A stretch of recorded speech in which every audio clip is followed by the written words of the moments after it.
우리 지난주에 우리가 7장부터 7, 8, 9, 10장까지 그렇게 쭉 살펴봤습니다. 지난주에 한 내용 아주 간단하게 한번 보겠습니다. 7장에서는 7장 1절부터 7절까지는 국내의 문제, 내정에서 잘못됐다라는 것을 화덕같이 뜨겁다, 달궈진 화덕과 같다, 이렇게 욕망이 막 불타는 그런 것을 말을 했고요. 그 다음 8절부터 16절까지는 외치죠. 외치, 외교, 다른 국외의 외교 정책을 평가를 했는데 뒤집지 않는 전병과 같다, 그렇게 표현을 했습니다. 그래서 외국에게 부르짖고 도움을 요청을 한다, 그런 상황. 이게 이제 이스라엘이 지금 패역한 그런 상황에 대해서 이야기를 하고 있습니다. 국내 정치와 내정과 외치, 외교 정책, 그리고 8장에 가서 이거는 우상 숭배로 연결되어서 율법을 어긴 이스라엘에 대해서 이야기를 하고 있습니다. 1절부터 7절까지는 우상 숭배의 결과가 뭔가, 우상 숭배의 결과가 나와 있는데 다 뭐 볼 건 없고 7절 우리 한번 읽어보겠습니다. 그들이 바람을 심고 광풍을 거둘 것이라. 심은 것이 줄기가 없으며 이삭은 열매를 맺지 못할 것이요 혹시 맺을지라도 이방 사람이 삼키리라. 우상 숭배를 하면 결과적으로 거두는 것이 없다라는 그런 이야기고요. 8절부터 14절까지는 그렇게 이방 나라를 섬기고 의지를 했는데 그 결과가 어떻게 될 것인가, 그런 이야기인데 13절을 읽어보겠습니다. 13절. 그들이 내게 고기를 제물로 드리고 먹을지라도 여호와는 그것을 기뻐하지 아니하고 이제 그들의 죄악을 기뻐하여 그 죄를 벌하리니 그들은 애굽으로 다시 가리라. 이방 나라, 이웃 나라 강대국의 도움을 받으려고 하는데 결과적으로는 도로 포로로 끌려간다, 그런 이야기입니다. 14절에는 경관 성을 만들어도 결국은 다 불태워버릴 것이다, 그런 말씀입니다. 이렇게 우상 숭배를 하고 또 다른 강대국을 의지하는 것은 결과적으로 아무런 소득도 남지 않는다, 그런 이야기입니다. 9장에 가서 그래서 하나님께서 어떻게 징계를 하시는지가 9장에 나와 있습니다. 1절부터 9절까지는 그래서 결국 포로가 될 것이다 하는 말씀입니다. 3절 읽어보겠습니다. 그들은 여호와의 땅에 거주하지 못하며 에브라임은 애굽으로 다시 가고 아수르에서 더러운 것을 먹을 것이니라. 애굽으로 다시 간다, 이 말은 결국은 옛날에 이집트에서 그 노예 생활하던 그런 상태로 돌아간다, 그런 이야기죠. 그리고 8절 읽어보겠습니다. 시작.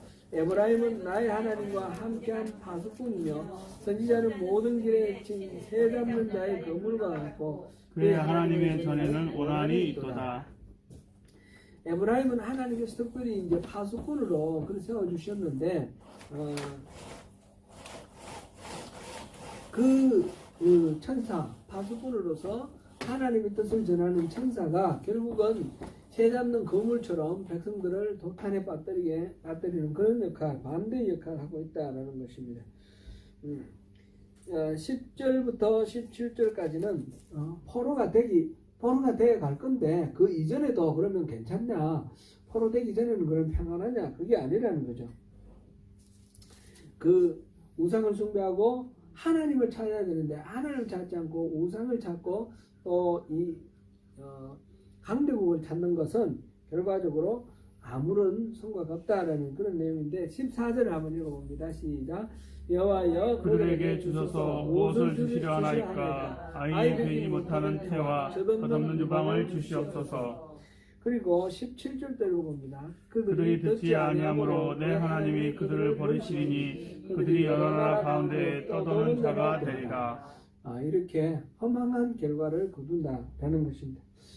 그리고 지난주에 가장 중점을 두고 우리가 살펴본 거는 7, 8, 9장의 그 바탕을 통해서 결국 우리는 어떻게 해야 될 것인가 하는 것을 10장에서 봤는데 10장도 크게 두 부분을 나눠서 1절부터 8절까지 1절부터 8절까지는 두 마음을 품고 있다. 이스라엘이 두 마음을 품고 있다.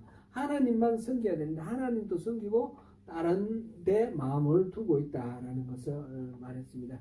그 다음에 9절부터 15절 사이에는 두 가지 죄악이 있다 그랬습니다. 두 가지 죄악은 여러 가지로 볼 수 있지만 네, 결론적으로 제가 여러분들에게 소개한 그 내용은 두 가지, 기브아에서 지은 죄와 바알보올에서 지은 죄, 이 두 가지 죄다 이렇게 씁니다. 기브아에서 지은 죄는 뭐였습니까? 사사기 19, 20, 21장에 나오는 그 한 레위인의 아내를 이제 기브아 사람들이 이렇게 겁탈하는 그 사건을 통해서 이렇게 온 이스라엘의 내전이 일어나가지고 이 베냐민 지파가 멸망할 위기에 처했던 그 사건, 그 기브아 사건이라고 했습니다. 그걸 통해서 사회에 정의가 없어졌다는 것입니다. 옳고 그름의 기준이 없어가지고 무조건 어떤 자신의 욕망을 채우는 것을 최우선의 가치로 생각하는 그런 사사기, 하나님이 하나님됨을 인정하지 않는 그런 상황, 정의가 무너진 사회를 이야기를 했고요. 그 다음에 바알보올 사건은 민수기 25장에 나오는 그런 이야기죠. 이스라엘이 바알보올에 가담한 일입니다. 그러니까 바알신을 섬기는 그 행사에 가담을 해서 그 바알을 섬기는 성전에 있는 여사제와 간음하는 그런 범죄를 저지르는 것, 그거를 보고 그 아론의 손자 엘라살의 아들 비느하스가 그 두 사람을 찔러 죽이는 그 사건으로 하나님의 그 진노가 이렇게 멈추는 그런 경험을 했습니다. 바알보올 사건은 우상 숭배에 관련된 겁니다. 이 두 가지 곧 이 두 가지 죄악이라고 그랬는데, 하나는 정의가 소멸된 것이고 하나는 우상을 숭배하는 것입니다. 이 둘 다 무엇이 문제입니까? 다 자기의 욕망이 우선되어 있고 하나님의 기준이 없는 것입니다. 결국은 두 가지 죄악은 한 가지입니다.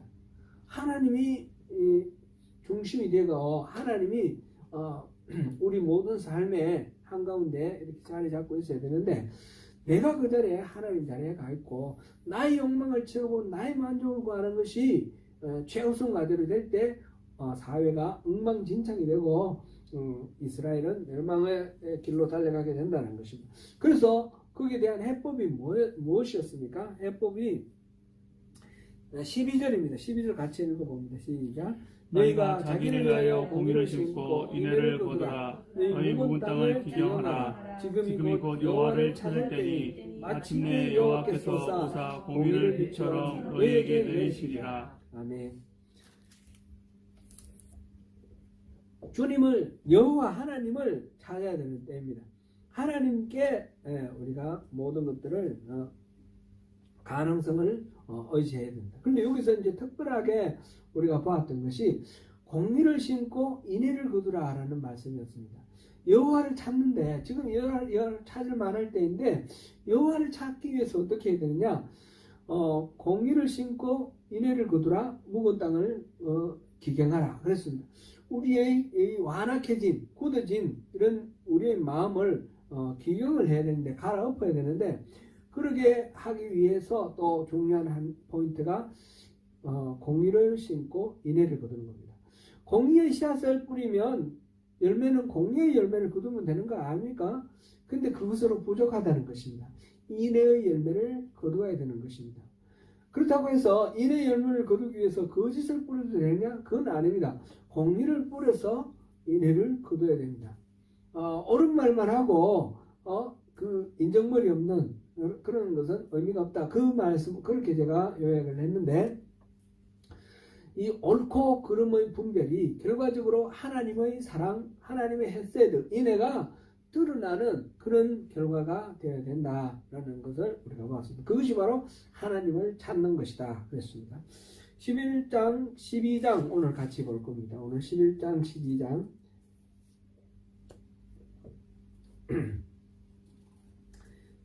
11장과 12장을 볼 텐데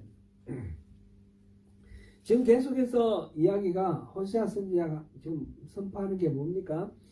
이 이스라엘이 지금 뭐가 잘못됐고 어떻게 해야 된다.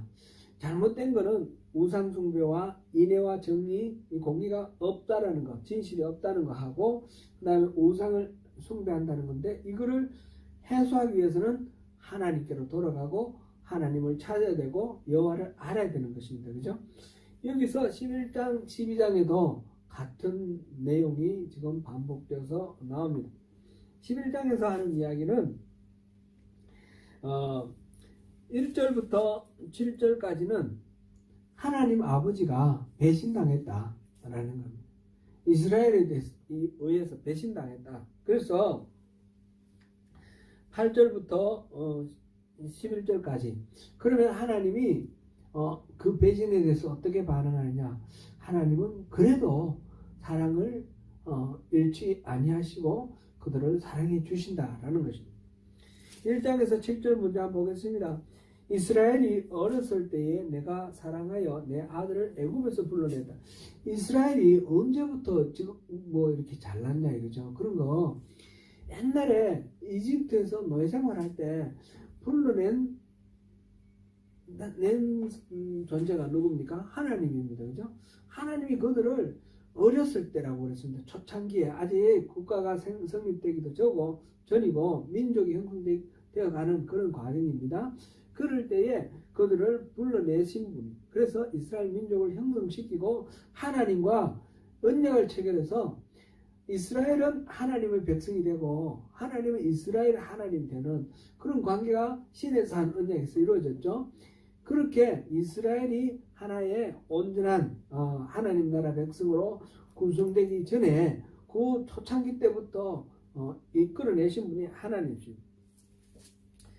그리고 2절 보니까 선지자들이 그들을 부를수록 그들은 점점 멀리하고 바알들에게 제사하여 아로새긴 우상 앞에 분향하였느니라. 그렇게 어릴 때부터 이끌어냈는데 그 이후에 하나님은 끊임없이 선지자를 보내주시죠. 근데 그들은 점점 하나님으로부터 멀어지고 우상을 숭배했다. 그런 이야기입니다. 바알들에게 제사하고 아로새긴 우상 앞에 분향하였다. 지금 이스라엘의 배반, 이스라엘의 그 하나님에 대한 잘못된 그런 태도, 이거를 지금 이야기하고 배신을 하고 있는 장면입니다. 3절, 그러나 내가 에브라임에게 걸음을 가르치고 내 팔로 안아서 아기를 키우는 거나 똑같이 묘사를 했습니다. 걸음마도 가르치고 팔로 안아주고 그러면서 아기처럼 보듬어서 이렇게 키웠다 이랬습니다. 4절에도 보니까 내가 사람의 줄 곧 사랑의 줄로 그들을 이끌었다. 그들의 목에서 멍에를 벗기는 자같이 되었으며 그들 앞에 먹을 것을 주었다. 모든 삶의 모든 문제들을 그들을 고통스럽고 힘들게 만드는 모든 문제들을 해결해주고 그들에게 필요를 채워주신 분이 하나님이십니다. 여기 초점은 에브라임입니다. 에브라임에 대해서 그렇게 지금 하고 있습니다. 11장에서 전체 다가 호세아 전체 다가 그렇지만 중간중간에 유다도 나옵니다. 나오는데 여기서는 주로 에브라임에 대해서 이야기하고 있습니다. 에브라임은 북왕국 이스라엘의 다른 말이라고 했죠. 북왕국 이스라엘의 가장 중심된 지파가 에브라임 지파이기 때문에 에브라임 이스라엘의 다른 이름이 별명이 에브라임이 되었습니다. 북왕국 이름의 별명입니다. 그렇게 해서 계속해서 사랑으로 이끌고 보호해 줬는데 5절부터 보니까 거기에 대해서 완전히 엉뚱하게 이렇게 배신을 했기 때문에 그들이 맛보아야 될 그런 비극적인 상황에 대해서 이야기를 하고 있습니다. 그들은 애굽 땅으로 되돌아가지 못하겠거늘 내가 돌아오기를 싫어하니 아수르 사람이 그 임금이 될 것이라. 내게 돌아오기를 싫어하니 애굽 땅으로 되돌아가지 못하겠거늘. 이 말은 무슨 의미인가? 앞에 몇 번 나온 이야기하고 조금 다르기 때문에 여기 조금 의아스럽습니다. 예를 들어서 8장 13절 한번 찾아볼까요? 8장 13절 찾아보면 그들이 내게 고기를 제물로 드리고 먹을지라도 여호와는 그것을 기뻐하지 아니하고 이제 그들의 죄악을 기억하여 그 죄를 벌하리니 그들은 애굽으로 다시 가리라 이랬습니다. 애굽으로 다시 가리라 그랬고 9장 3절에서 보면 9장 3절에 그들은 여호와의 땅에 거주하지 못하며 에브라임은 애굽으로 다시 가고 아수르에서 더러운 것을 먹을 것이니라. 애굽으로 다시 돌아간다. 그런 말이 앞에 두 번이나 나왔어요. 그래서 이 부분을 해석하는 게 굉장히 좀 어려워서 애굽으로 되돌아가지 못한다라는 말이 무슨 말인가 그런 질문을 합니다. 이거는 애굽으로 다시 가는 것과 이제 우리가 언론 볼 때는 모순이 되는 말인데 의미는 더욱 애굽으로 가면 그나마 다행이라는 거예요. 지금 이야기는 애굽으로 가면 그나마 다행이고 그나마 애굽으로 가는 것도 못 가고 아수르를 임금으로 섬길 거다. 아수르로 끌려가면 훨씬 더 가혹하고 더욱 험난한 그런 종살이를 하게 될 거다. 그런 것입니다. 지금 우리가 역사적으로 이렇게 봤을 때 이 호세아 이 이야기가 현실적으로 우리 드러납니다. 애굽에서는 그 강제 노역을 했지만 가족을 이루고 이집트 민족이 하나의 공동체로 이렇게 살았습니다. 그러니까 모세가 가서 그들을 구출해서 이스라엘 민족을 이렇게 형성시켰죠. 그런데 아수르가 지금 북왕국 이스라엘을 멸망시키고 그 다음에는 그들을 포로로 끌고 갔는데 이렇게 가족끼리 뭐 이렇게 살도록 안 해놨어요. 다 헛떡버렸어요. 제가 몇 번 소개를 해드렸는데 아수르의 정복 정책은 그 포로로 끌고 가서 다 헛떡버리고 남아있는 사람들에게는 다른 민족을 끌고 와서 혼혈 정책을 세워서 이 이스라엘이 다시는 반역을 하거나 다시는 자기 나름대로의 정체성을 유지하지 못하도록 흔적을 지워버리는 그런 아주 냉혹하고 엄혹한 그런 정복 정책을 세운 거예요. 이거는 다른 어떤 민족들의 정복 정책보다 더욱 아주 혹독한 거예요. 지금 대비할 수 있는 것이 그 다음에 바벨론이에요. 그죠? 아수르 다음에 바벨론입니다. 그죠? 바벨론은 어떻게 했습니까? 바벨론은 포로로 끌고 갔지만 그곳에서 생업을 하고 살 수 있도록 자율적인 삶을 보장해줘요. 그래서 유대인들이 포로로 끌려갔지만 나름대로 거기서 자리를 잡고 생업에 종사해서 부자가 되고 나중에 귀한 영이 내려 안 돌아가는 이유가 그곳에 틀을 잡고 어느 정도 이렇게 했기 때문에 그렇습니다. 아수르에게 포로로 끌려간 사람들은 그 다음에 흔적이 없어져 버렸어요. 근데 바벨론을 포로로 끌려간 사람들은 돌아옵니다. 그 다음에 바벨론 다음에는 누굽니까? 페르시아입니다. 바사. 페르시아는 어떻게 했습니까? 모든 것 다 존중했습니다. 돌아가도 좋다. 귀한 영까지 내린 게 페르시아예요. 바사예요. 요 세 개만 우리가 비교해 봤을 때 아수르가 얼마나 엄혹하게 정복 정책을 취했는지 알 수가 있습니다.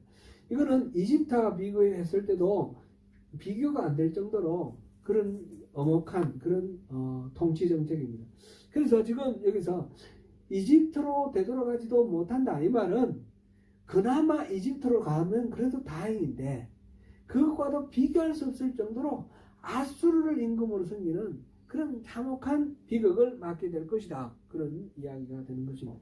이거는 그냥 읽어봐서는 무슨 얘기를 하는지 잘 이해가 안 될 정도로 좀 어렵습니다. 그래서 저는 이렇게 맥락을 같이 생각해 보면서 그렇게 봐야 됩니다. 그 다음에 계속되는 이제 참혹한 결과입니다. 칼이 그들의 성읍을 치며 빗장을 깨뜨려 없이 하리니 이는 그들의 계책으로 말미암아 그들이 그들의 계책이 무엇이었습니까? 강대국 이웃 나라 강대국 이집트나 아수르나 여기에 도움을 받으려고 한 것, 그게 그들의 계책이었습니다. 그 결과는 뭐였습니까? 바로 그 강대국이 예서치 밟히고 그들의 칼에 그들의 무력에 의해서 이렇게 진압당하고 죽임당하고 파괴당하는 그런 결과가 됐던 것입니다. 그래서 7절 그런 가운데 내 백성이 끝내 내게서 물러가나니 비록 그들을 불러 위에 계신 이에게로 돌아오라 할지라도 일어나는 자가 하나도 없더라. 가장 큰 비극은 바로 이겁니다. 그런 가운데서도 하나님께로 돌아오라 부르는데 그게 응답해 나오는 사람이 하나도 없는 겁니다. 소망이 없습니다. 다시 회복할지 그런 소망조차도 없어집니다. 그나마 이렇게 강대국의 어떤 공격을 받고 망하고 절망적인 상황이 되더라도 하나님이 부르실 때 하나님께로 돌아가면 소망이 있습니다. 하나님이 회복시켜 주실 것이기 때문에. 근데 지금 여기서는 5, 6, 7절 이거는 이제 비극적인 상황인데 가장 큰 비극은 하나님께로 돌아갈 자가 하나도 없다라는 것입니다.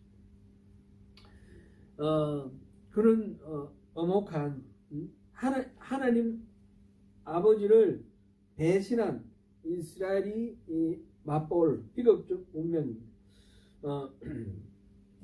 그 다음에 8절부터 11절 사이는 그럼에도 불구하고 하나님은 변치 않는다는 거죠. 8절 같이 한번 읽어볼까요? 에브라임이여 내가 어찌 너를 놓겠느냐, 이스라엘이여 내가 어찌 너를 버리겠느냐, 내가 어찌 너를 아드마같이 놓겠으며 어찌 나를 스보임같이 두겠느냐. 내 마음이 내 속에서 돌이켜 나의 긍휼이 온 세계에 불붙듯 하나이다. 그럼에도 불구하고 하나님의 마음은 내버려 두지 못하고 그냥 방치하지 못하고 그 마음이 불붙는 것 같아요. 근데 여기서 이제 아드마와 스보임이 뭔가 그거를 우리 좀 찾아봐야 되는데 아드마와 스보임 혹시 기억이 나십니까? 이런 이름 참 기억하기 어렵습니다. 창세기 10장 한번 보겠습니다. 창세기 10장.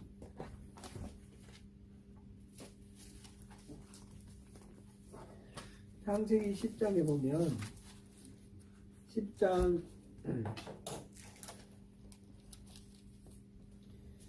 19절입니다. 창세기 10장 19절 같이 읽어봅니다. 가나안의 경계는 시돈에서부터 그랄을 지나 가사까지와 소돔과 고모라와 아드마와 시보임을 지나 라사까지였더라. 지금 가나안을 땅을 얘기를 했는데 지금 시돈에서부터 시작해서 구랄 지나서 가사 이렇게 쭉 나와 있습니다. 그 다음에 이거는 서쪽 해안 쪽이고 동쪽에 소돔과 고모라와 아드마와 스보임을 지나 라사까지였다. 이렇게 됐습니다. 그러니까 소돔, 고모라, 스보임, 아드마는 비슷한 곳에 있는 그런 성읍이라는 걸 알 수 있죠. 또 14장 2절을 보겠습니다. 소돔 왕 베라와 고모라 왕 비르사와 아드마 왕 시납과 스보임 왕 세메데벨과 벨라 곧 소알 왕과 싸우니라. 지금 북쪽 지금 아브라함의 조카 롯이 포로로 잡혀가는 것을 아브라함이 다시 탈취해오는 그 장면인데요. 북쪽에 있는 나라 시날 왕 아므라벨과 엘라살 왕 아리옥과 엘람 왕 그돌라 오멜과 고임 왕 디다 요 4개 나라입니다. 4개 나라. 지금으로 치면 그 이란, 이라크 그 지역에 살고 있는 이란, 이라크, 시리아에 있던 그런 나라들입니다. 그 나라들은 굉장히 강대국들이었어요. 이 나라가 나중에 이제 아수르, 바벨론 그런 나라들을 만드는 그런 나라인데요. 이 나라들 4나라가 쳐들어와서 여기 있는 5개 나라는 작은 나라들입니다. 작은 나라. 여기는 소돔 왕, 고모라 왕, 아드마, 스보임, 그 다음에 소알 이 5개 나라. 이 5개 나라와 전쟁을 치는 거예요. 전쟁을 치는데 그러니까 이 약한 나라 5나라 전부 사람들이 포로로 끌려가고 재산을 탈취하는 거죠. 근데 아브라함이 가서 그 강대국 4개 연맹국을 쳐서 물리치고 포로들을 데리고 오는 겁니다. 데리고 올 때 그때 이제 살레망 누구죠?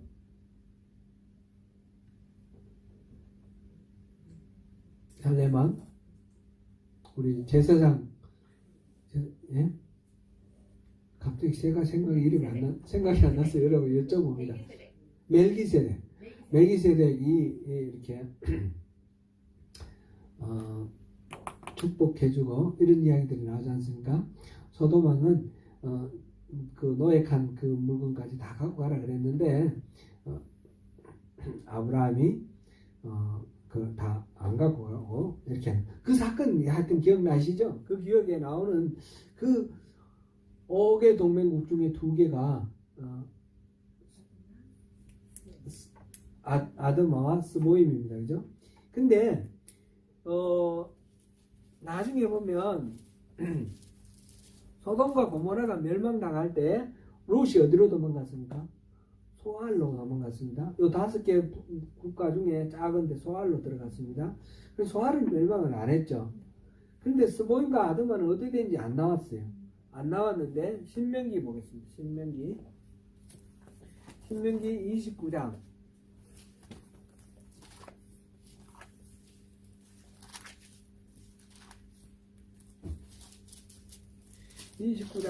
23절 보겠습니다. 29장 23절 같이 읽어봅니다. 그 온 땅이 유황이 되며 소금이 되며 또 불에 타서 심지도 못하며 결실함도 없으며 거기에는 아무 풀도 나지 아니하니 옛적에 여호와께서 진노와 격풍으로 멸하신 소돔과 고모라와 아드마와 스보임의 무너짐 같은 걸 보고 물을 것이요. 그러니까 옛날에 소돔과 고모라와 스보임과 아드마가 같이 멸망했다는 거예요. 완전히 멸망한 거예요. 그죠? 흔적도 없이. 그게 지금 사해의 지금 바다가 된 그 땅이라고 그렇게 생각됩니다. 그 땅에 있던 그러니까 지금 호세아서에서는 그 신명기 그거를 바탕으로 해서 스보임과 아드마를 버렸지 않습니까? 하나님이 벌을 놓아버리셨는데 내가 어찌 너희들을 스보임처럼 그렇게 놓아버리겠느냐, 아드마처럼 그렇게 버리겠느냐, 너희들은 절대로 그렇게 안 하겠다, 그런 말씀이죠. 이사야서와 그다음에 아모스에서는 이 소돔과 고모라를 얘기를 했습니다. 그런데 호세아서는 소돔과 고모라 같은 그런 잘 알려진 도시를 말한 것이 아니라 아드마와 스보임 같은 알려지지 아니한 도시를 지금 얘기를 하고 있습니다.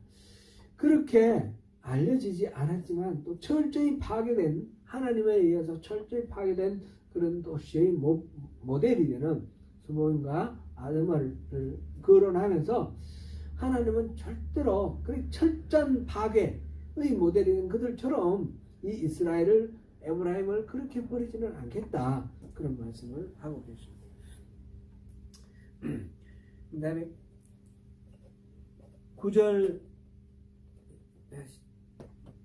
10절 11절 이야기는, 그러니까 하나님의 그런 맹렬한 그런 진노를 나타내지 않고 그들에게 내리지 않겠다.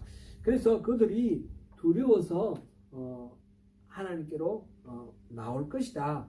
11절에 보니까 애굽에서 새같이 아수르에서 비둘기같이 떨며 오리니 내가 그들의 집에 머물게 하리라. 나의 여호와의 말이니라. 그러니까 이들이 지금 에브라임 지파가 하나님을 안 찾고 강대국들의 도움을 찾고 우상에게 절하고 우상을 숭배하고 이렇게 엉뚱한 길로 가서 결국 망하게 되어 있는데, 하나님의 진노가 그들을 결국 망하게 되어 있습니다. 그죠? 그래서 우리 바로 앞에 11장 5절부터 7절에 보면 막 이렇게 징계를 할 얘기를 말씀을 하셨어요.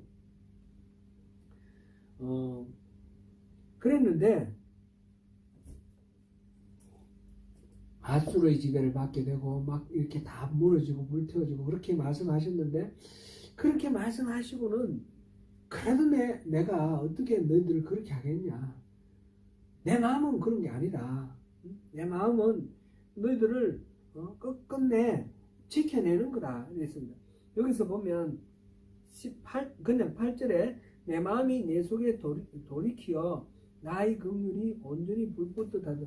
내 속에서 돌이켰다 이 말은, 이 단어가 이 생각을 이렇게 하다가 그게 아니야 이렇게 그냥 생각을 빠르게 돌리는 이 정도의 이야기가 아닙니다. 이 돌이키다라는 이 단어는 소돔과 고모라를 멸망시킬 때 하나님이 이렇게 뒤엎어 버렸다 그랬어요. 뒤엎었다. 그 뒤엎었다 하고 같은 단어예요. 그러니까 하나님이 막 이들에 대해서 진노가 막 불타는데 이들을 그냥 뒤엎어 버린 거예요. 뒤엎어 가지고 그래도 내가 너희들을 내버리지는 못하겠다. 내가 너희들을 지켜주겠다. 그런 말씀하십니다. 근데 하나님의 이 은혜, 마지막으로 그들을 버리지 못하고 뒤엎는 이 하나님의 자비를 받기 위해서 필요한 것은 뭡니까? 들고 떨면서 돌아오는 겁니다. 이집트에서 새처럼, 아수르에서 비둘기처럼 떨며 돌아오리라. 그러면 그들을 그대로 머물러 살게 해줄 것이다. 그게 하나님의 마음입니다. 근데 실제로는 어떻게 합니까? 그들은 돌아오지 않는 거예요. 역사적으로 봤을 때 북왕국 이스라엘이 멸망하고 회복되지 못했어요. 이 호시아가 이렇게 그들을 끝끝내 살려줄 거라고 말씀하시는데 왜 망해버리고 말았느냐. 그런 질문이 우리에게 드는 거예요. 하나님의 생각은, 하나님은 절대 완전 무결하시고 절대적인 주권을 갖고 계시기 때문에 하나님이 이렇게 하신다면 그렇게 돼야 되는 거 아닙니까? 근데 그렇게 안 됐어요. 왜 그렇습니까? 하나님께서 그렇게 하실 때에 하나님께로 돌아가는 것이 필요한 겁니다. 이거는 하나님 강제로 하시는 게 아니라는 거예요. 아담이 범죄하는 거 하나님이 범죄하도록 하나님 부추긴 게 아닙니다. 하나님은 그 에덴 동산의 모든 것들을 다 따먹게 하되 동산 가운데 있는 선악을 아는 실과는 절대로 먹지 마라. 그러나 이 아담이 그걸 따먹을 위험성도 있는 걸 압니다. 그런데 그걸 금지하지는 않았습니다. 하나님이 아담을 그냥 그걸 못하게 머릿속에 아예 빼버리든지 아니면 선악과를 그곳에 두지 않으시든지 그런 식으로 하지 아니하시고 선악과를 두고 그거를 보고 유혹을 느끼게 하셨다는 거예요. 그건 뭡니까? 하나님은 아담을 만드시고 그를 완벽한 인간으로 만들기를 원하셨어요. 모든 것 판단할 수 있는 능력까지 다 가진, 하나님의 능력까지 다 가진 그런 완벽한 존재로, 꽁두각시나 로봇가 아니고 완벽한 존재로 스스로 책임있게 결정할 수 있는 자유의지까지 허락하셨는데, 그 자유의지 속에는 하나님을 배신할 자유까지도 포함되어 있는 겁니다. 굉장히 하나님으로서는 위험천만한, 그런 말하자면 표현이 적절한지 모르겠는데 좀 도박 같은 거예요.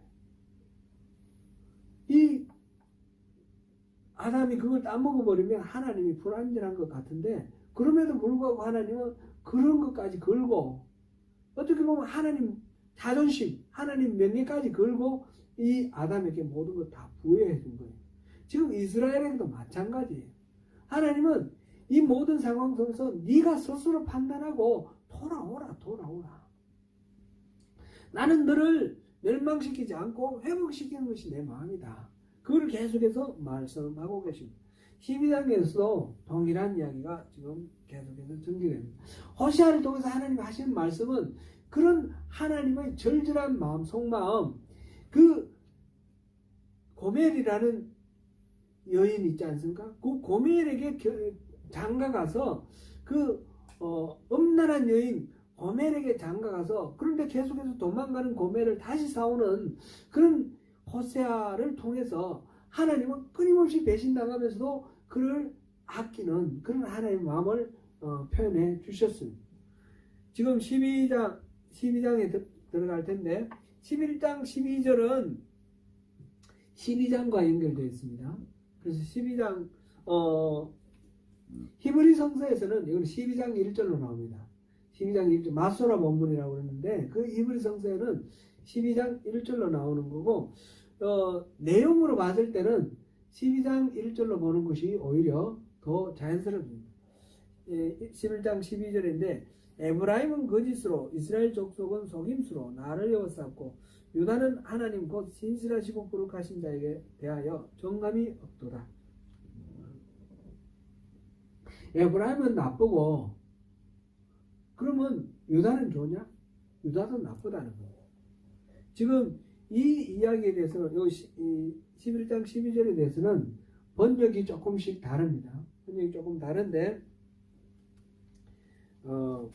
킹 제임스 버전 많이 보시는데 거기에는 유다가 여전히 하나님과 함께 다스린다.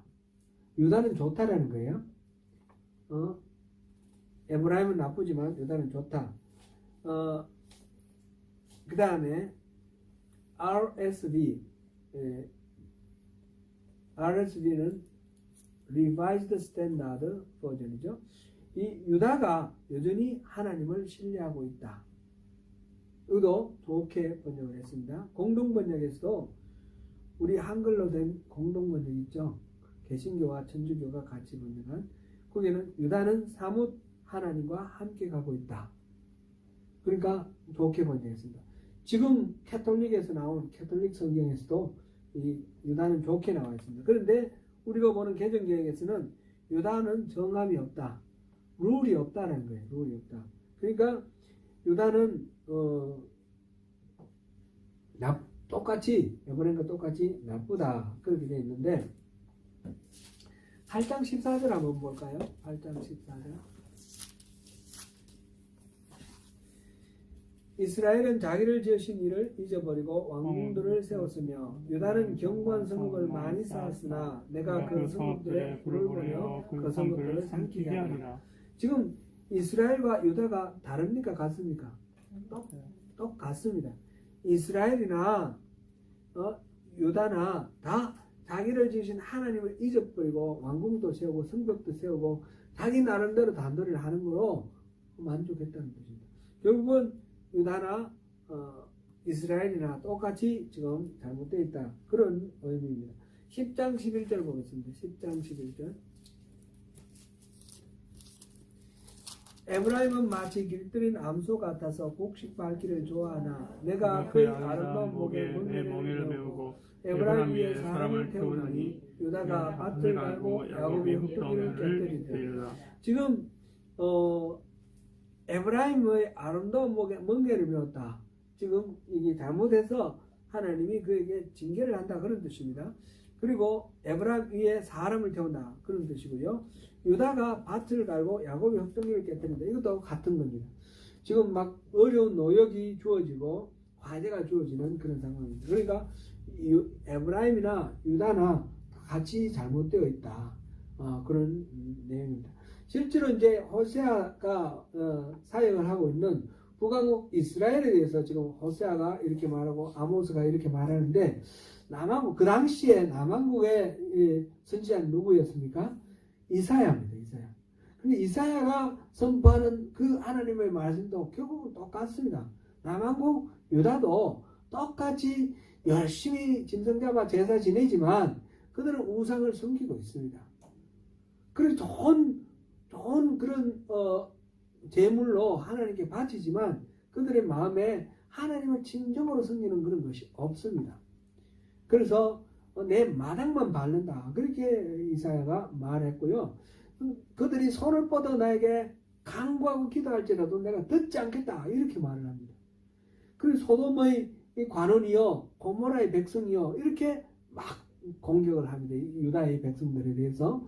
결국은 북왕국 이스라엘이나 남왕국 유다나 비슷하게 잘못되어 가고 있다라고 보는 것이 더 적절한 그런 이해입니다. 그래서 여기서도 12장 11장 12절도 유다는 하나님 곧 신실하시고 거룩하신 자에게 대하여 정함이 없도다. 이 개혁 성경이 바른 해석이다. 이렇게 볼 수 있습니다.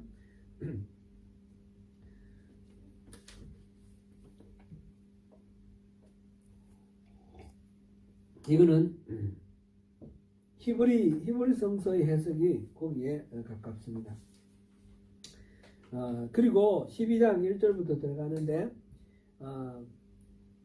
에브라임은 바람을 먹으며 동풍을 따라가서 종일토록 거짓과 포악을 다하여 아수르와 계약을 맺고 기름을 애굽에 보내는도다. 아수르와 계약을 맺고 기름을 애굽에 보내는도다. 이거부터 먼저 보면 앞에서도 강조했던 것처럼 계속해서 강대국들인 애굽이나 아수르에게 선물도 보내고 계약도 보내고 그러면서 그들의 도움을 구한다는 거예요. 그런 상황. 그래서 바람 먹으면 배부릅니까? 바람 먹으면 잘못하면 이제 탈나죠. 동풍을 따라가는 거. 동풍을 따라가면 어떻게 해야 됩니까? 이제 동풍은 성경에 나오는 동풍은 동쪽에서 부르는 산들바람이 아닙니다. 가나안 땅에서 동쪽은 어디입니까? 우리 지금 보면 사우디아라비아 거기에 사막입니다. 거기서 부는 바람은 어떻습니까? 뜨겁고 건조하고 그래서 이 동풍이 불어오면 식물들은 다 말라 죽습니다. 그렇죠? 서풍 지중해에서 부는 바람은 비를 몰고 오지만 이 동쪽에서 불어오는 바람은 대지를 마르게 만들고 메마르게 만들고 죽게 만듭니다. 그래서 모세가 이스라엘 백성들을 이끌고 이집트를 탈출해 나올 때 홍해바다를 건너는데 홍해바다를 건널 때에 어떤 바람이 불었습니까? 그 바다를 마르게 했어요. 동풍이 불어왔습니다. 그렇죠? 이 동풍이 불어온다는 것은 이렇게 마르게 만드는 그런 바람입니다. 그 동풍을 쫓아다니면 뭐가 어떤 성과를 거두겠습니까? 아무것도 없습니다. 메마름, 기근, 기갈, 고통스러움, 절망, 죽음 그밖에 없는 거예요. 지금 에브라임이 계속해서 바람을 먹고 동풍을 따라가서 엉뚱한 것만 따라다니고 종일토록 거짓과 포악을 일삼는다고 했습니다. 이때 포악은 violence, 폭력입니다. 폭력. 그런 것들을 더하여서 이렇게 강대국만 쫓아다니고 사회 속에 지금 11장 12절에도 에브라임은 거짓, 이스라엘 족속은 속임수, 거짓이라는 게 나왔죠. 속임수라는 거 나왔죠. 지금 또 거짓이 나왔습니다. 온 사회가 거짓으로 뒤덮여 있는 그런 상황입니다. 2절은 유다까지도 포함합니다. 여호와께서 유다와 논쟁하시고 야곱을 그 행실대로 벌하시며 그의 행위대로 그에게 봉하시리라. 제가 기억할 때 1998년에 우리나라가 IMF 사태를 당했습니다. 그때에 IMF에서 나온 그 행정관이 한국에 있는 모든 이 은행이라든지 모든 것들을 다 이렇게 장악하고 조사하고 막 그래가지고 IMF가 돈 빌려준 거 그거를 보장하기 위해서는 우리가 IMF 시킨 대로 따르게 돼 있어요. 그랬을 때 그 IMF가 우리 한국 경제를 진단하면서 내린 말이 그 말이 기억이 납니다. 한국에 이게 없다는 거예요. 이거를 회복해야 된다. 그랬는데 그게 transparency, 투명성. IMF가 한국 경제 전체를 진단하면서 가장 강조한 말이 투명성입니다. 왜 그런 말이 나왔습니까? 은행이나 일반 사기업이나 다 이중 장부가 있는 거예요. 공식적으로 발표하는 장부가 있고 자기들 내부적으로 관리하는 장부가 있는 거예요. 그러니까 겉으로 봤을 때는 이익이 나오는데 실질적으로는 이익이 안 남는 거예요. 더 많은 그 은행 융자를 받기 위해서 사기업에서 이 회계를 부풀려 가지고 분식회계라 그러죠. 분식회계는 굉장히 좋은 말 같아요. 잘 이렇게 나누기도 하고 꾸미기도 하고 이런 그런 뜻인데 그건 거짓이라는 뜻이에요. 그 분식회계 가지고 융자 받고 이러니까 회사도 망하고 은행도 망하고 다 망하는 거죠. 트랜스페런시. 그 당시 우리 사회는 거짓으로 가득했습니다. 지금은 어떻습니까? 지금은 그 당시보다는 많이 좋아졌지만 지금도 여전히 거짓이 아주 횡행하고 있습니다. 지금 이 에브라임을 특징 짓는 말이 거짓과 속임수라는 거예요. 그러면서 유다도 비슷하다. 그러면서 이들에게 하나님이 힌트를 주십니다. 힌트를 주시는데 그게 야곱입니다. 야곱. 3절부터 6절까지 한번 같이 읽어봅니다. 시작. 야곱은 못해서 그의 형의 발꿈치를 잡았고 또 힘으로는 하나님과 겨루되 천사와 겨루어 이기고 울며 그에게 간구하였으며 하나님은 베델에서 그를 만나셨고 거기에서 우리에게 말씀하셨나니 여호와는 만구의 하나님이시라. 여호와는 그를 기억하게 하는 이름이니라. 그런즉 너희 하나님께 돌아와서 인애와 정의를 지키며 항상 너희 하나님을 바랄지니라. 야곱은 못해서 형의 발을 뒤꿈치를 잡고 나왔어요. 그러니까 이 야곱이 얼마나 이기적이고 자기중심적인지 형한테 뒤지지 않으려고 형 발꿈치를 잡았다는 거예요. 쌍둥이로 엄마 태중에서 같이 자랐는데 그만큼 이렇게 자기 이익을 위해서는 물불 가리지 않는 사람의 전형이 바로 야곱입니다. 나중에 우리가 알다시피 형으로부터 장자권을 빼앗기 위해서 그 팥죽으로 사게 하는 것, 또 아버지의 축복을 가로채는 것, 이런 것들을 보면 이 야곱의 이 캐릭터는 정상적으로 하나님을 의지하고 하나님께서 약속해 주신 걸 믿고 따르는 그런 존재가 아니에요. 하나님은 원래 이 태중에 있을 때부터 이 야곱을 오히려 장자로 삼으려고 그렇게 말씀을 하셨어요. 이미 이삭에게 또 라헬이 아니라 리브가에게 그렇게 약속을 하셨어요. 다 알고 있는 내용이에요. 자랄 때부터 그 얘기 들었어요. 엄마 리브가로부터. 그런데 그 하나님의 약속을 믿지 않고 자기의 힘으로, 자기의 수단으로, 자기의 방법으로 그 야망을 이루려고 하는 사람이 바로 이 야곱입니다. 나중에 도망가서 외삼촌 집에 갔을 때 그 외삼촌 라반은 또 이 머리 꼭대기에 있는 거죠. 이 약속을 10번이나 바꿔가면서 이 야곱의 이익을 빼앗아가려고 이 외삼촌이 그렇게 시도를 했던 그런 사람이에요. 그 가운데서 그러니까 이 사기꾼 같은 이 야곱이 결국은 주인을 만나 라반을 만나서 자기가 도로 사기를 당하는 아내를 얻는 과정에서도 그런 사기를 당하지 않습니까? 라헬을 원했는데 레아와 처음 레아를 속여서 아내를 얻게 되는 그런 과정도 있고, 그래서 라반에게서 계속 사기당하고 속고 이런 과정을 봅니다. 이 야곱은 그렇게 하나님을 온전하게 의지하지 않고 자기의 노력, 힘, 공로로 뭔가 문제를 해결하는 그런 사람의 전형이죠. 그랬는데 이 사람이 어떻게 됐습니까? 하나님과 겨루되 천사와 겨루고 이거는 어디에서 일어난 사건입니까?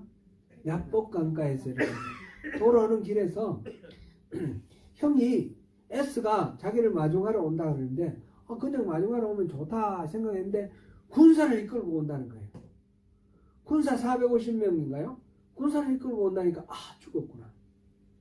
내가 형한테 얼마나 많은 그 원한을 샀는지 아는데 그 형이 오면 나 죽는구나 이렇게 생각하니까 이제 자기 식구들을 이렇게 나누어 보냅니다. 먼저는 그 첩과 아들을 먼저 보내고 또 레아와 그 아들을 보내고 아니면 라헬과 아들을 보내고 그러면 자기 혼자 남아가지고 그 야복 강가에서 밤새 천사와 씨름하는 그런 장면이 있습니다.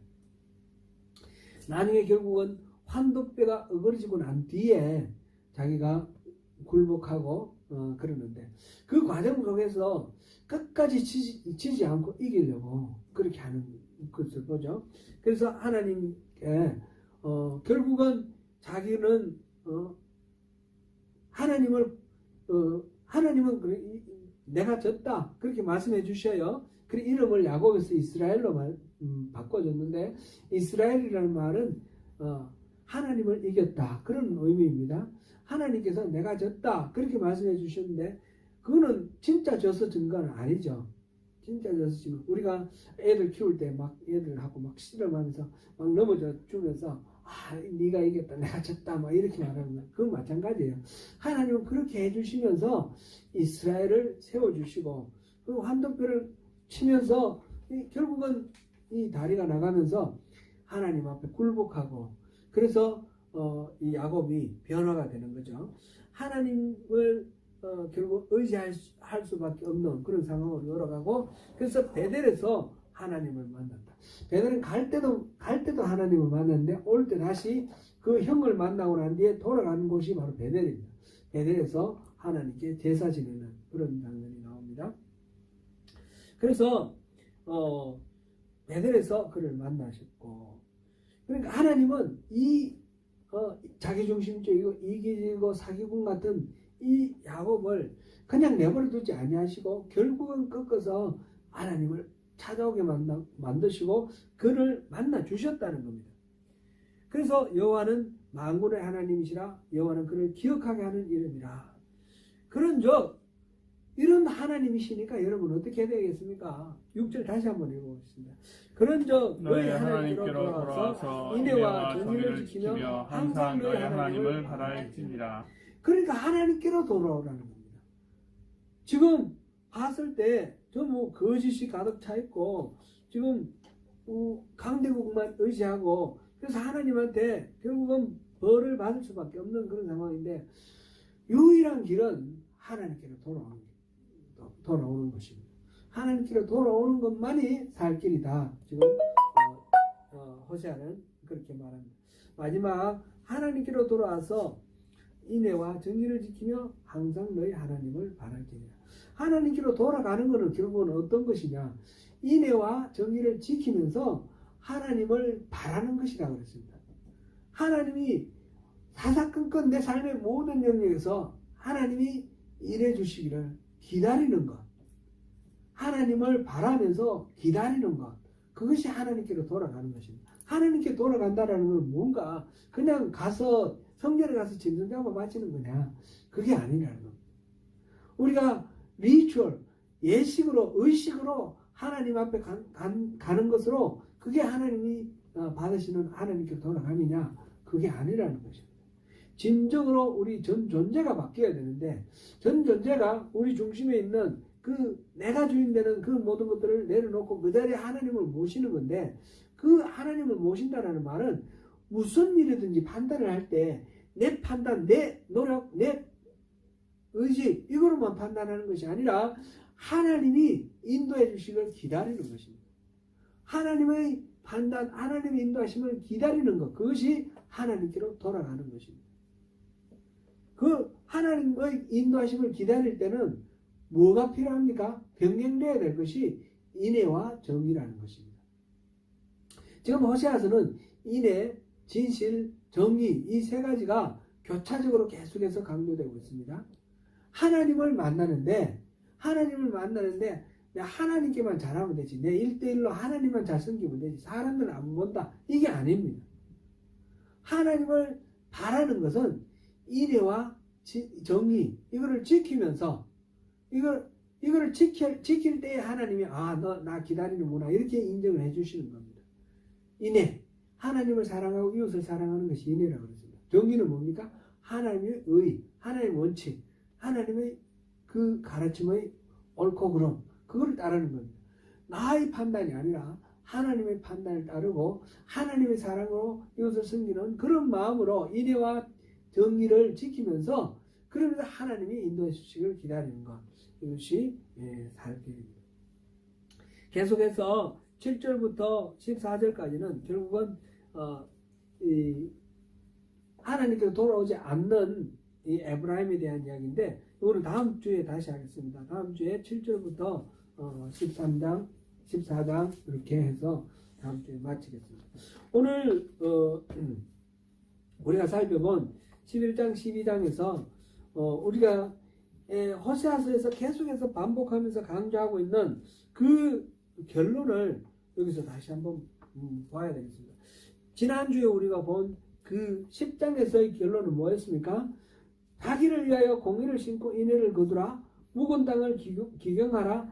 지금이 여호와를 찾을 때니 마침내 여호와께서 공의를 빛처럼 내어주실 것이다.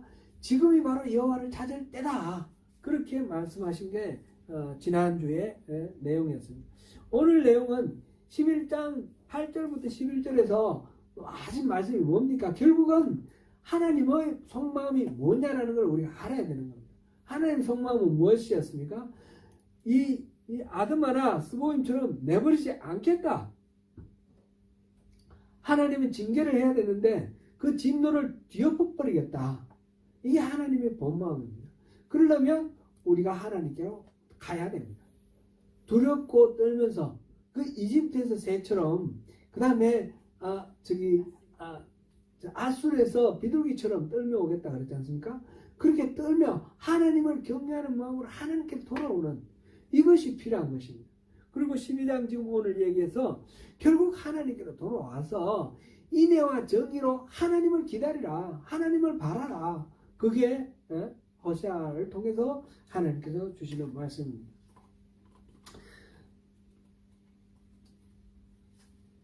사랑하는 성도 여러분, 지금 여호와를 찾는다라는 것은 다름 아니라 하나님의 인도하심을 기다리는 것입니다. 우리 삶의 모든 영역에서 하나님의 그 인도하심을 기다리고 하나님의 음성을 듣는 것입니다. 지난 지방회 때 제가 예배 앞에서 설교를 했는데 하나님의 음성을 잘 들어야 된다, 그런 내용이었습니다. 첫 번째는 그 황금 송아지를 만드는 이스라엘 백성들을 완전히 멸망시켜버리고 모세와 더불어서 다시 시작하겠다는 하나님의 말씀을 듣고 모세가 적극적으로 말리는 겁니다. 하나님 이름을 위해서 제발 이들을 멸망시키지 마십시오. 하나님은 나대로 하게 하라. 내가 그 일을 하도록 내버려 두라. 나 말리지 마라. 그런 말씀을 하셨습니다. 그럴 때 하나님의 말씀, 나 말리지 마라, 이 말씀은 실제로는 뭐였습니까? 나 좀 말려라. 모세는 그 말을 알아들었어요. 모세는 친구처럼 하나님을 친밀하게 사귀었기 때문에 하나님이 나 말리지 마라 하실 때 하나님이 모세야 나 좀 말려라. 안 그러면 쟤들 다 죽여버릴 것 같다. 나 좀 말려라. 그런 말씀, 그 말씀을 하셨습니다. 그걸 알아들어야 되는 거죠. 그럼 두 번째로 한 얘기는 그 다윗이 인구조사 했는데 다윗이 인구조사 할 때 하나님이 하라고 허락하셨어요. 하나님 하라고 허락하셨는데 재앙이 세 가지 재앙 중에 하나 선택하라 그렇게 나왔어요. 알고 보니까 이 다윗이 계속해서 하나님께 쫄은 거예요. 나 이거 인구조사 해야 되겠습니다. 그러니까 하나님이 그래 네가 한번 해봐라 어떻게 되나. 그때 하나님이 해봐라는 말씀을 하나님 응답인 줄 알고 그렇게 인구조사에서 다시 망한 겁니다. 우리가 어떤 기도를 할 때 하나님 뜻을 내 마음대로 이렇게 막 강자를 물고 해서 하나님을 꺾어서 내 고집대로 하려고 하는 그런 경향이 있습니다. 그럴 때 하나님이 그럼 해봐라 그러실 때 그걸 응답이라고 받아들이면 그거는 망하는 길입니다. 내 뜻을 꺾고 하나님 뜻에 순복해야 되지 하나님 뜻을 꺾고 내 뜻에 맞추게 하면 그건 하나님 진짜 그거를 하라고 하는 말씀이 아닌 것입니다. 민수기 25장의 그 바알보올 사건 때도 마찬가지입니다. 그 앞에 바알보올 사건이 일어나기 전에 앞에 발락이 발람을 이렇게 부르는데 이 발람이 하나님의 그 제사장이에요. 하나님께 기도를 하니까 그거 가지 마라. 이스라엘을 네가 축복해야지. 이스라엘 저주하라고 오는데 가지 마라. 그러면 안 가야 되지 않습니까? 그 다음에 더 고관이 와서 더 좋은 선물을 주니까 또다시 기도를 하는 거예요. 하나님 가지 마라 했는데 왜 또 기도를 합니까? 가고 싶다는 얘기입니다. 그러니까 하나님이 가라고 하셔요. 그 하나님은 계속해서 자기 주장대로 계속 구하면 하나님은 끝까지 가지 말라고 안 하시고 그럼 가라 이렇게 말씀하십니다. 오늘 우리의 기도에도 그렇게 응답하십니다. 그럴 때 우리가 착각하면 안 되는 겁니다. 이게 하나님의 뜻이 아닙니다. 하나님은 어쩌면 그게 징계의 방법이기도 합니다. 그래서 발람이 하나님께 기도를 하니까 가라고 그러니까 갔더니 어떻게 됐습니까? 나귀가 막 난리를 치고 그래서 하나님이 원하지 아니하신다는 걸 알게 됐어요. 그럼 안 가겠습니다. 그랬더니 하나님 뭐라 하셨습니까? 가서 내가 시키는 말만 해라. 그렇게 해서 가게 하시는 거예요. 이 발람의 케이스나 또는 그 다이람의 케이스나 우리가 하나님의 뜻을 잘 우리가 분별을 해야 됩니다. 근데 세 번째로 그때 예를 들었던 것은 에스겔서의 이야기입니다. 이스라엘의 멸망을 선포하시면서 하나님이 이 무너진 성벽 위에 가로막아 서서 나를 저지하는, 나를 가로막는 한 사람이 없어서 내가 이 성을 멸망시킨다. 그 말씀하십니다. 하나님 적극적으로 하시는 말씀이나 나 말리지 마라 하시는 말씀이나 아니면 뭐 가봐 이렇게 소극적으로 응답하시는 말씀이나 세 번째로 아무 말씀 안 하시는 경우나 이 모든 속에서 하나님 진정한 뜻을 분별하는 것이 중요한 것입니다. 그래서 우리가 무슨 일이든지 하나님의 뜻을 기다리고 분별하고 바라는 것 이것이 하나님께로 돌아가는 것이며 그것이 하나님의 뜻이 우리를 통해서 이루어지며 하나님 나라가 다시 회복되는 것입니다. 오늘 우리 이 호세아서를 통해서 주시는 하나님의 말씀을 통해서 우리 자신을 돌아보고 우리에게 자기가 주인이 되고 자기 중심적으로 판단하는 모든 것들을 내려놓고 하나님 중심으로 돌아가야 되겠습니다. 인애와 공의를 지키면서 하나님을 바라는 것이 진정으로 하나님께로 돌아가는 것입니다. 오늘 그렇게 하나님을 찾고 하나님께 돌아감으로써 하나님이 기뻐하시는 그런 삶의 주인공이 되시기를 축원합니다.